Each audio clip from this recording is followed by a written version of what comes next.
Hello नमस्ते सबैजनालाई के छ आरामै हुनुहुन्छ होला हैन हामी पनि एकदमै सन्चै छौँ यतिखेर है।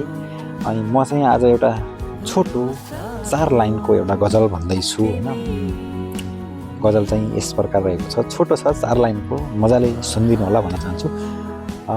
गजल चाहिँ राति सुत्दा मेरो नाम लिएर सुत्नु तिमीले है, जो जहाँ छौ तिमीले राति सुत्दा मेरो नाम लिएर सुत्नु, अलिकति झ्याल त खोलेर सुत्नु है। फेरि है, राति सुत्दा मेरो नाम लिएर सुत्नु, अलिकति थोरै झ्याल त खोलेर सुत्नु। म अवश्य आउनेछु तिम्रो सपनामा, म अवश्य आउनेछु तिम्रो सपनामा, त्यसैले त अलिकति ठाउँ छोडेर सुत्नु, अलिकति झ्याल त खोलेर सुत्नु। राति सुत्दा मेरो नाम लिएर सुत्नु, अलिकति थोरै ठाउँ छोडेर सुत्नु है। त यो थोरै रमाइलो हो हैन, यसलाई अब सिरियसली चाहिँ नलागौँ, जस्ट फन्नी हैन।